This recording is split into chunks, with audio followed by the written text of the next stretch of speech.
It all started on a regular Tuesday night, just another episode of Stephen A's show, a program famous for its fiery debates and no-holds-barred opinions. You know how he gets sometimes. One minute he's calm, and the next he's shouting, so loud you think your TV might explode. But this time something happened that nobody saw coming. He dropped a bombshell, a statement so bold, so raw, that it set the internet ablaze. Here's what went down. Stephen A was talking about basketball, as usual, but instead of focusing on dunks or three-pointers, he dove into something much deeper. Two players were at the center of his rant: Caitlin Clark, the sharpshooting guard from Iowa, and Angel Reese, the fierce rebounder from LSU. Both had been tearing up the court lately, making headlines and breaking records. But Stephen A wasn't there to praise their skills, at least not yet. Instead, he pointed a finger right at the heart of the sports world and accused it of something ugly: racism. Now let me tell you, when Stephen A says something like that, people listen. His voice carries weight because he doesn't shy away from tough topics. And trust me, this was as tough as they come. He leaned forward in his chair, looked straight into the camera and said, "Enough is enough. It's time we talk about the dirty truth behind why some athletes get celebrated while others don't." He didn't mince words. According to him, certain critics, and by critics, he meant analysts, commentators, even fans, were treating these two women differently based on the color of their skin. Caitlin, who happens to be white, was getting showered with praise and glowing descriptions every time she stepped onto the court. Words like graceful, natural-born leader, and phenomenal followed her wherever she went. Meanwhile, Angel, a black athlete with just as much talent, if not more, was being labeled as too aggressive or reckless. Stephen A argued that this wasn't just an accident, it was part of a pattern. He claimed there was a bias lurking beneath the surface, one that favored white athletes over black ones, even when their performances were neck and neck. This wasn't just about Caitlin and Angel either. For Stephen A, this was bigger than basketball. It was about exposing a system that seemed rigged against black athletes, especially women. As soon as those words left his mouth, Twitter lit up like fireworks on New Year's Eve. People couldn't stop talking about it. Some agreed with him wholeheartedly, saying things like, "Finally, someone said it." Others thought he was blowing things out of proportion, accusing him of stirring drama where none existed. Debates erupted everywhere, in comment sections, podcasts, even text messages between friends. Everyone had an opinion, and everyone wanted answers. But here's the thing. Stephen A knew exactly what he was doing. He thrives in chaos, but this time it felt different. There was a seriousness in his eyes that hadn't been there before. When asked to clarify his remarks later, he doubled down, promising to reveal more evidence during his next show. "You want proof?" he barked. "I'll give you proof, just wait." And oh boy, did people wait. The anticipation built like a storm cloud ready to burst. Fans tuned in en masse, eager to hear what Stephen A would say next. Would he back up his claims? Or would this turn out to be another empty headline-grabbing stunt? No one knew for sure, but one thing was clear. The sports world wouldn't be the same after this.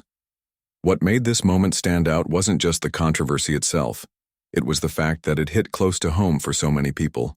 Whether you're a diehard basketball fan or just someone who follows sports casually, chances are you've noticed the way athletes are talked about differently depending on who they are. Maybe you've seen it yourself, the subtle biases, the loaded language, the way some players seem to get more love than others despite similar achievements. Stephen A tapped into that shared experience, forcing us all to confront uncomfortable truths about how society operates. By the end of the segment, viewers were left with more questions than answers. Was Stephen A onto something, or was he jumping to conclusions? Could racism really play such a big role in shaping how we view athletes? And most importantly, what would happen next? Little did anyone know this was only the beginning. Stephen A's words had opened Pandora's box, and once it was open, there was no closing it again. What followed was a roller coaster ride of revelations, emotions, and heated debates that would keep everyone glued to their screens for weeks to come. Stay tuned, because the story only gets wilder from here. When Stephen A. returned for his next show, the energy was electric. Fans were buzzing, waiting to see if he'd deliver on his promise to reveal more about the allegations he'd made. And let me tell you, he didn't disappoint. This time, he came prepared, with clips, stats, and examples that painted a picture far bigger than just two athletes. What he presented wasn't just an opinion. It was a case built on patterns, words, and actions that many had overlooked but couldn't ignore once they saw them laid out. Stephen A. started by showing side-by-side comparisons of how commentators talked about Caitlin and Angel during games. He played audio clips from recent broadcasts. In one clip, a well-known analyst described Caitlin as a natural-born leader and effortlessly smooth on the court. Then, in another clip, the same analyst referred to Angel as aggressive and intimidating, even though both players were doing essentially the same thing, dominating their opponents. Notice anything? Stephen A. asked, leaning forward in his chair. Same moves, same results, but completely different descriptions. Why is that?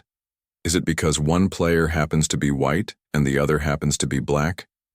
You tell me. The audience sat silent, absorbing what he was saying. It wasn't just about Caitlin or Angel anymore.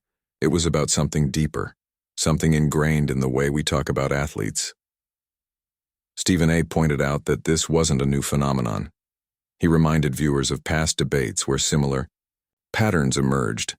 Think about it, when male athletes are aggressive, they're often called tough competitors or warriors. But when female athletes, especially black women, play with the same intensity, they're labeled too much or out of control. Why does this double standard exist? That's the question Stephen A. wanted everyone to think about. But he didn't stop there. Numbers don't lie, and Stephen A. knows how powerful stats can be. So, he pulled up sponsorship data to highlight another glaring disparity. According to the information he shared, Caitlin had already secured deals with multiple big-name brands, shoe companies, energy drinks, clothing lines, the works. Meanwhile, Angel, despite having nearly identical stats and drawing massive crowds at her games, hadn't received nearly as much attention from sponsors. Stephen A. argued that this wasn't just bad luck or coincidence. He believed it was part of a larger issue tied to perception. Brands want to work with athletes who fit a certain image, an image that, historically, has favored lighter-skinned individuals over darker-skinned ones. It's not always intentional, but it's a pattern that repeats itself over and over again. By bringing these numbers into the conversation, Stephen A. forced people to confront uncomfortable truths about marketing and representation in sports. To drive his point home, Stephen A. brought in a guest, a former professional athlete who had faced similar challenges during their career. This person didn't hold back, sharing personal stories about being underestimated and overlooked simply because of their race. They talked about how hard it was to break through stereotypes and prove themselves, even when their performance spoke for itself. Hearing those first-hand accounts added a layer of authenticity to the discussion. It wasn't just theory anymore, it was real life. As the segment went on, Stephen A. kept hammering away at the idea that these biases aren't isolated incidents. They're symptoms of a system that needs fixing. He challenged viewers to pay closer attention to the language used in sports coverage, the opportunities given to different athletes, and the overall treatment of black women in athletics. If we don't call it out, he said, nothing will change. Of course not. Everyone agreed with him. Critics were quick to push back, accusing Stephen A. of cherry-picking examples and oversimplifying a complex issue. Some argued that factors like marketability, fan base size, and personal branding also played a role in determining which athletes got endorsements and media attention. While Stephen A. acknowledged those points, he refused to let them overshadow the bigger picture. Yes, there are other variables, he admitted, but racism is still a factor whether you want to admit it or not. By the end of the episode, opinions were split down the middle. Some viewers walked away convinced that Stephen A. was onto something important, while others dismissed his claims as exaggerated or misguided. Either way, the conversation had taken on a life of its own. Social media exploded with reactions, memes, and hashtags. People debated endlessly, dissecting every word Stephen A. had said and analyzing every piece of evidence he'd presented. What made this moment so impactful wasn't just the content, it was the emotion behind it. Stephen A. wasn't just throwing accusations around, he was speaking from a place of frustration and urgency. He genuinely believed that shining a light on these issues could lead to meaningful change. And whether you agreed with him or not, it was impossible to ignore the passion in his voice. As the credits rolled and the screen faded to black, one thing was clear. This wasn't going away anytime soon. Stephen A. had struck a nerve, sparking a national conversation about race, bias, and fairness in sports. For better or worse, he'd opened a door that couldn't be closed. And now, everyone was watching to see what would happen next. After all the noise, the debates, and the heated discussions swirling around them, it was finally time for Caitlin and Angel to speak up. You can imagine how overwhelming it must have felt for them, suddenly finding themselves at the center of a national conversation they didn't ask to be part of. One moment, they're just playing basketball, doing what they love, and the next, their names are being thrown around in arguments about race, bias, and fairness. It's not easy being thrust into the spotlight like that, especially when the conversation feels so personal. But both women handled it with grace, honesty, and courage. Stephen A.'s show arranged exclusive interviews with each player separately, giving them a chance to share their side of the story. These weren't scripted responses or PR-approved statements. They were real, raw, and heartfelt. And trust me, once you heard them speak, it was hard not to feel connected to their experiences. Let's start with Caitlin. When asked about the controversy, she didn't shy away from addressing it head-on. She admitted that she hadn't realized how much attention her achievements were getting compared to others until Stephen A. brought it up. "I've always focused on my game," she said, her voice calm but firm.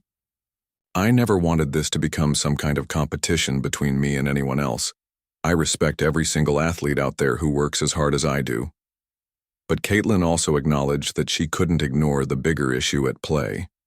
She understood why people might see her success differently because of her race, even if it wasn't intentional. "It hurts to think that someone might look at me and assume I'm getting opportunities just because of how I look," she confessed. "That's not fair to me, and it's definitely not fair to other players who deserve the same recognition." Her words carried weight, not because she was trying to defend herself, but because she genuinely seemed to care about leveling the playing field for everyone. Then came Angel's interview, and let me tell you, it hit differently. If Caitlin's tone was measured and reflective, Angel's was fiery and unapologetic. She didn't hold back when talking about the challenges she'd faced throughout her career. "People act like aggression is a bad thing," she said, leaning forward as if challenging anyone to disagree. "But guess what? Aggression wins games. Passion wins games. And if you don't like seeing that from a black woman, then maybe you need to check yourself." Her honesty struck a chord with viewers. She talked about moments when coaches had questioned her intensity, fans had booed her for celebrating too loudly, and analysts had dismissed her style of play as reckless. None of it stopped her, though. Instead, it fueled her fire. "I've been told no more times than I can count," she said, her voice steady but filled with emotion. "But here I am, still standing, still winning, still proving people wrong." What made Angel's interview so powerful wasn't just her confidence, it was her vulnerability. For the first time, she opened up about the toll it takes to constantly fight against stereotypes. "It's exhausting," she admitted. "Every day I have to prove myself twice as hard just to get half the credit.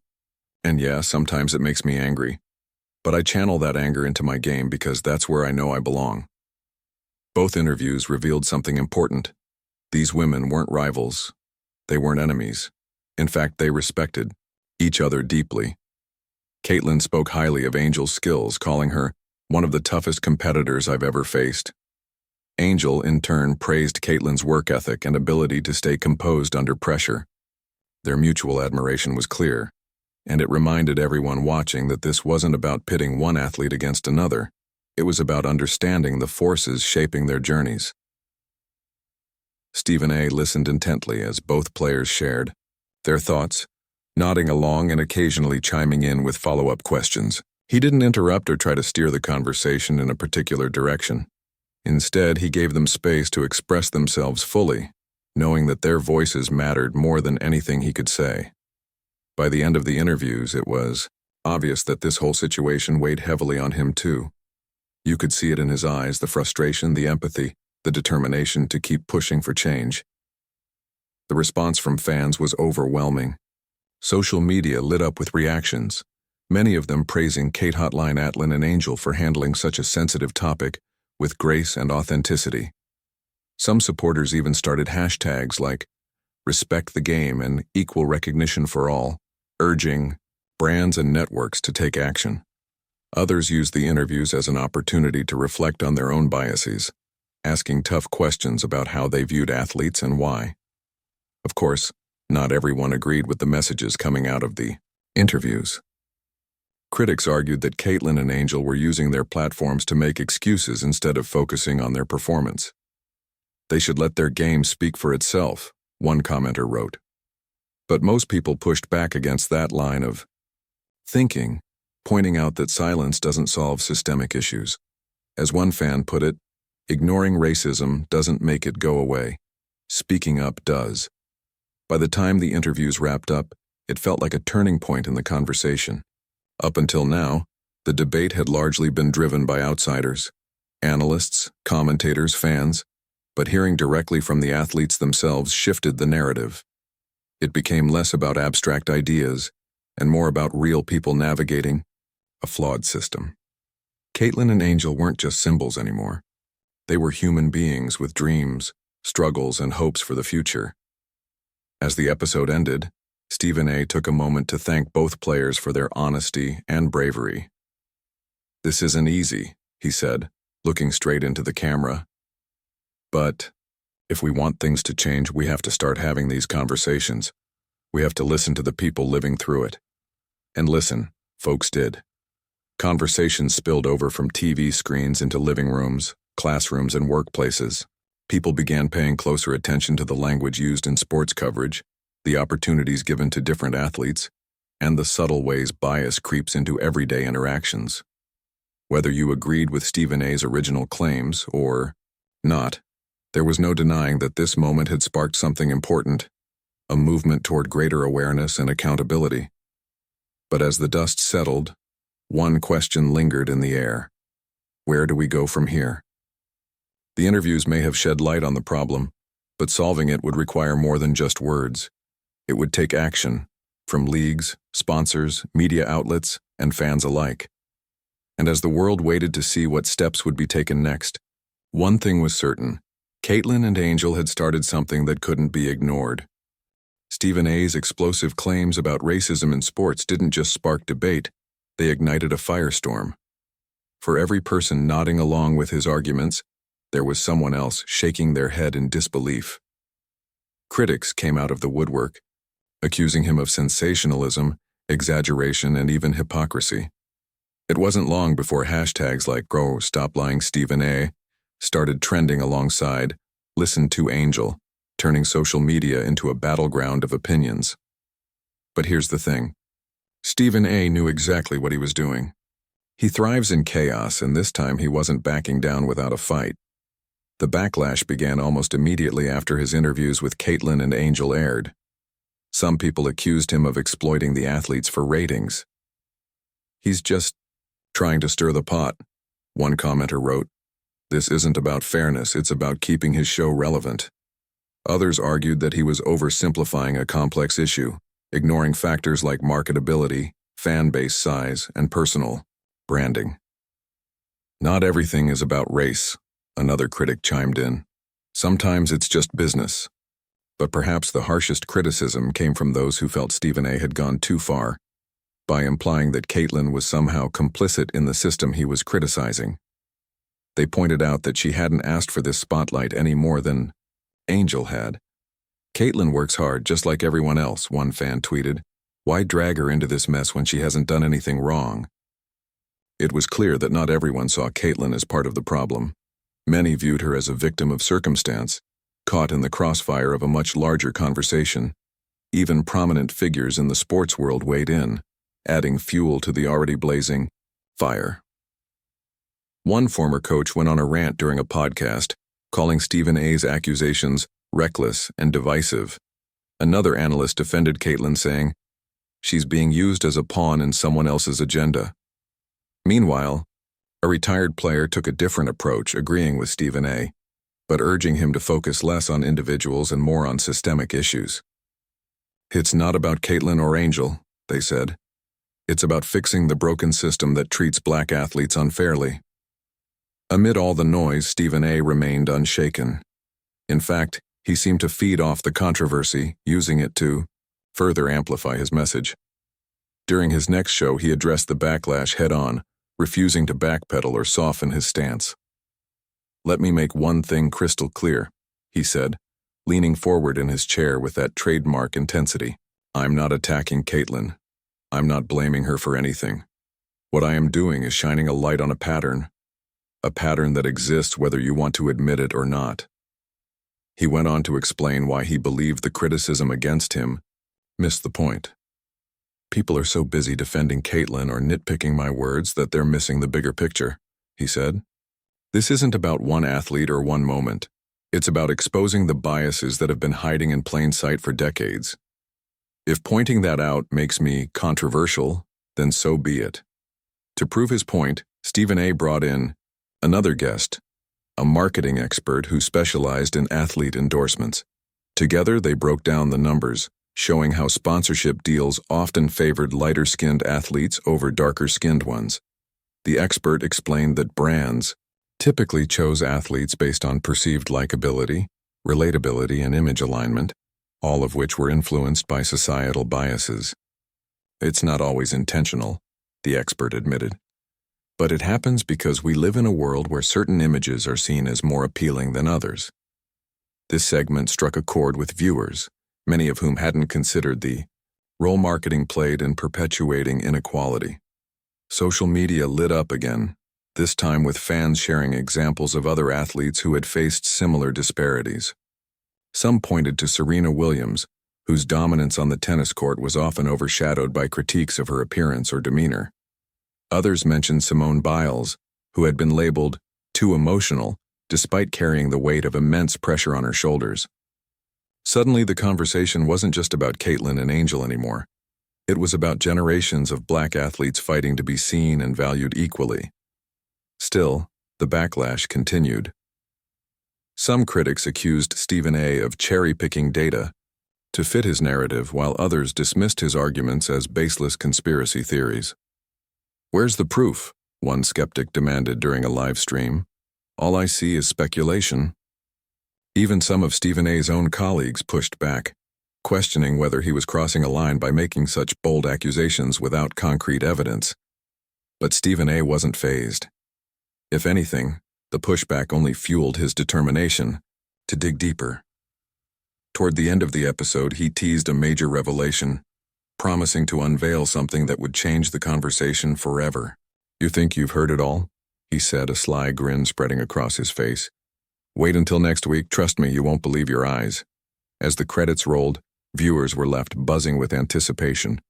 Would Stephen A deliver on his promise? Or was this just another attempt to keep the drama going? No one knew for sure, but one thing was certain. The stakes were higher than ever. The debate had shifted from abstract ideas to tangible consequences, forcing people to confront uncomfortable truths about the sports industry. For Caitlin and Angel, the backlash added another layer of complexity to an already overwhelming situation. Both women found themselves caught in the middle of a war they hadn't started, with supporters and detractors pulling them in opposite directions. Caitlin posted a heartfelt message on social media, thanking her fans for their love and reminding everyone to focus on unity rather than division. Angel, meanwhile, doubled down on her earlier statements, reiterating that she wouldn't apologize for speaking her truth. "If telling my story helps even one person feel seen," she wrote, "then it's worth it." By the time the dust settled, it was clear that this controversy had grown far beyond anything Stephen A could have predicted. What began as a discussion about two athletes had evolved into a national reckoning about race, bias, and accountability in sports. Whether you agreed with him or not, there was no denying that he had struck a nerve, and now, The entire world was watching to see what would happen next. When Stephen A. returned for his next show, the anticipation was through the roof. He had teased a major revelation at the end of the previous episode, and fans were dying to know what he was about to drop. Social media buzzed with theories. Some thought he'd uncovered secret documents. Others speculated it might be leaked emails or insider info from someone close to Caitlin and Angel. Whatever it was, one thing was clear. Stephen A. wasn't holding back anymore. This time he promised hard evidence to back up his claims, and boy did he deliver. The episode opened with Stephen A. sitting at his desk, looking more serious than usual. No flashy intro, no dramatic music, just him staring straight into the camera like he was about to tell you your house was on fire. "All right," he said, leaning forward. "You wanted proof? Here it is." And then, without missing a beat, he pulled up a series of internal emails allegedly leaked from a prominent sports marketing agency. These weren't just random messages. They were detailed discussions between executives about how to promote certain athletes over others based on demographics, target audiences, and profit margins. Stephen A. walked viewers through the emails step by step, highlighting key phrases that sent chills down everyone's spines. In one email, an executive wrote, "Caitlin has broader appeal due to her image and marketability. She's safer for mainstream campaigns." Another message referred to Angel as too edgy and a risk for family-friendly brands. There it was, plain as day. Language that painted Angel as a liability while framing Caitlin as the ideal candidate for endorsements. "This isn't speculation," Stephen A. said, his voice rising with each word. "This is real. This is happening, right now. These are the people deciding who gets opportunities and who doesn't. And guess what? It's not about talent. It's about perception." As the emails flashed across the screen, shockwaves rippled through the audience. Fans couldn't believe what they were seeing. Some sat in stunned silence, processing the implications. Others immediately took to social media, sharing screenshots and demanding answers. Hashtags like expose, the system, and equal opportunities, for all, began trending worldwide, turning the conversation into a global movement. But here's where things got even more intense. Stephen A. didn't stop at the emails. He brought in a whistleblower, a former employee of the same marketing agency, who confirmed the authenticity of the documents. Sitting nervously in the guest chair, the whistleblower explained how these kinds of decisions were made behind closed doors. "It's all about numbers," they said, fidgeting with their hands. "Brands want athletes who align with their image, and unfortunately, that often means favoring lighter-skinned athletes over darker-skinned ones. It's not personal, it's business, but that doesn't make it right." The whistleblower went on to describe meetings where executives openly discussed strategies to maximize profits by targeting specific racial groups.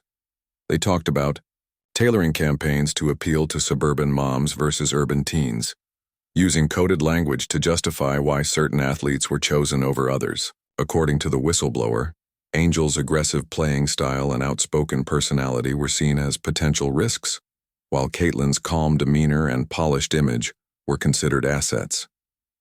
Stephen A. listened intently, nodding along as the whistleblower spoke. When it was his turn to respond, he didn't hold back. "So let me get this straight," he said, pointing at the camera. "We're telling black athletes that they're too much, too loud, too risky. But when a white athlete does the exact same thing, suddenly it's graceful and marketable? That's not business. That's racism, plain and simple." The room fell silent as those words hung in the air. You could feel the weight of the moment, the realization that this wasn't just about Caitlin and Angel anymore. It was about exposing a system designed to benefit some while leaving others behind. For years, these practices had operated in the shadows, hidden from public view. But now, thanks to Stephen A.'s relentless pursuit of the truth, they were finally being dragged into the light. Of course, not everyone bought into the revelations. Critics wasted no time pushing back, accusing Stephen A. of manipulating the narrative to suit his agenda. Some questioned the legitimacy of the leaked emails, calling them too convenient and demanding independent verification. Others dismissed the whistleblower's testimony, labeling them as disgruntled ex-employees with a grudge. One analyst even went so far as to suggest that Stephen A. had fabricated the entire story for ratings. "This smells like a publicity stunt," they said. During a heated debate on another network, "Where's the concrete proof?" Despite the skepticism, the impact of the revelations was undeniable. The marketing agency at the center of the controversy issued a public apology, claiming the emails were taken out of context and promising to launch an internal investigation. Meanwhile, several sponsors distanced themselves from the company, vowing to prioritize diversity and inclusion in their future campaigns. Even Caitlin's biggest endorsers faced pressure to address the allegations, forcing them to reconsider how they selected athletes for partnerships. Amid the chaos, Caitlin and Angel remained relatively quiet. Both women chose not to comment directly on the leaked emails, instead focusing on their games and letting their performances speak for themselves. But their silence spoke volumes. It was clear that they were caught in the middle of something much bigger than basketball, a cultural reckoning that had been brewing for decades. As the episode wrapped up, Stephen A. delivered a powerful closing statement. "I'm not here to tear anyone down," he said, his voice softening but still firm. "I'm here to shine a light on the truth. If we want change, we have to start by acknowledging the problem. We can't pretend it doesn't exist anymore. It's time to hold these companies accountable and demand better, for Caitlin, for Angel, and for every athlete who deserves equal treatment." By the time the credits rolled, the sports world felt different. Conversations shifted from debating individual players to scrutinizing the institutions that controlled their careers. Fans began calling out biased language and commentary, questioning sponsorship deals and advocating for transparency in how athletes were marketed. Brands scrambled to reevaluate their strategies, knowing that the public was watching closely. For Stephen A., this was more than just another headline-grabbing moment. It was a chance to spark real change. Whether or not his critics agreed with him, there was no denying that he had succeeded in doing one thing: making people pay attention. The emails may have been shocking, but the real wake-up call was realizing how deeply ingrained these biases were in the industry. As the dust settled, one question lingered in the air. What would happen next? Would the marketing agency follow through on its promise to investigate? Would sponsors take meaningful action to level the playing field? Or would everything go back to normal once the controversy died down? Only time would tell. But one thing was certain. Stephen A. had opened a door that couldn't be closed again. The conversation had started, and now it was up to everyone else to decide where it would lead. By the time the dust began to settle, the sports world felt like it had been turned upside down. What started as a bold accusation from Stephen A. had snowballed into something far bigger, a movement that forced people to confront uncomfortable truths about race, bias, and fairness in athletics. Caitlin and Angel, who had initially been reluctant participants in this whirlwind, found themselves at the forefront of a cultural reckoning. And Stephen A., for all his theatrics and fiery delivery, had succeeded in doing one thing above all else: making people listen. The final chapter of this saga unfolded over weeks, not days. After the explosive revelations about the marketing agency's internal emails, the backlash reached a tipping point.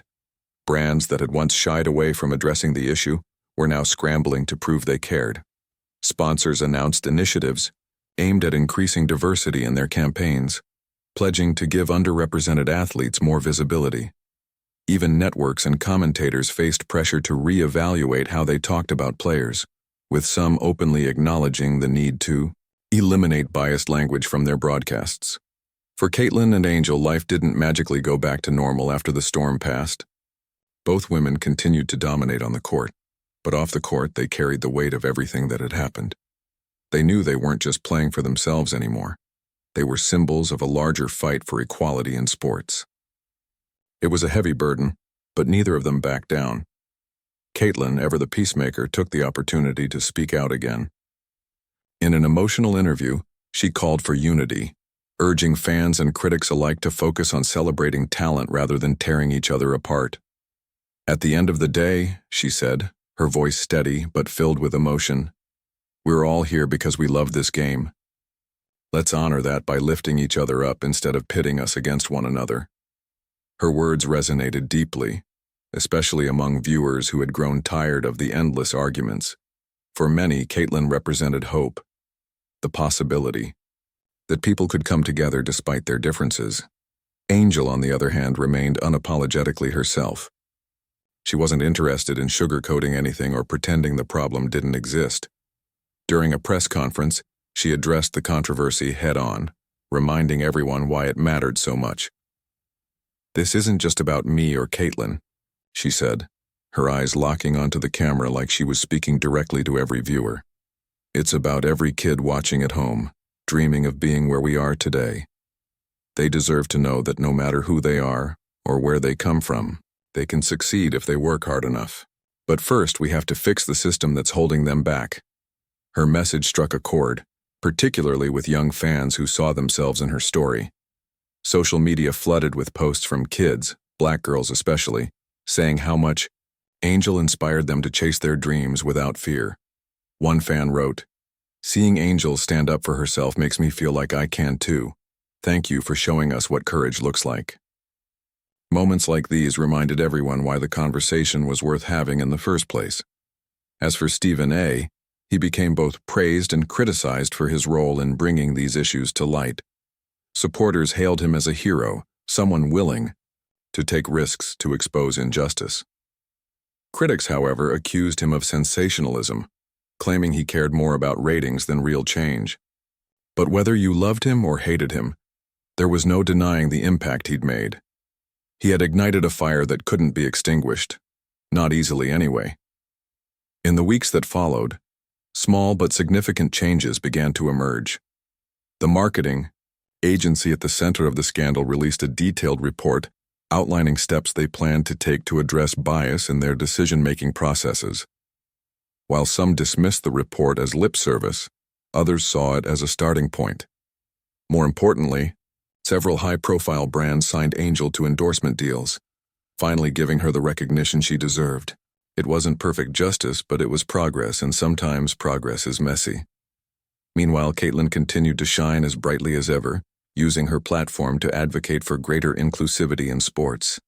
She partnered with organizations focused on empowering female athletes, ensuring that future generations would have opportunities regardless of their background. Together, Caitlin and Angel proved that they weren't rivals. They were allies, united by a shared goal of making the game better for everyone. Stephen A.'s show wrapped up its coverage of the controversy with a reflective episode. Sitting alone at his desk, he looked visibly drained but resolute. "You know," he said, leaning back in his chair, "this whole thing has taught me something important. The truth hurts, it really does, but silence kills. If we want things to change, we can't afford to stay quiet anymore." He went on to acknowledge the criticism he'd faced, admitting that maybe he hadn't always handled things perfectly. "I'm not perfect," he admitted, "but I believe in this cause and I'll keep fighting for it until we see real change." His honesty earned him a rare moment of universal respect, even from those who had doubted him before. The episode ended with a montage of clips showcasing Caitlin and Angel side by side, playing, laughing, and supporting each other during games. The images were accompanied by a simple yet powerful message: let's celebrate talent, not tear it apart. As the screen faded to black, viewers were left with a sense of cautious optimism. The road ahead wouldn't be easy, but for the first time in a long time, it felt like progress was possible. Months later, the effects of the controversy lingered. Commentators paid closer attention to their words. Sponsors worked harder to include diverse voices, and fans demanded accountability from the industry. It wasn't a perfect solution, not by a long shot, but it was a start. Sometimes that's all you can ask for. Looking back, it's clear that this story wasn't just about two athletes or one analyst. It was about exposing flaws in a system that had gone unchecked for too long. It was about amplifying voices that had been silenced and demanding fairness where none existed before. Most importantly, it was about reminding everyone, players, fans, and critics alike, that sports aren't just games. They're reflections of society, mirrors that show us who we are and who we aspire to be. And in the end, isn't that what makes them so powerful?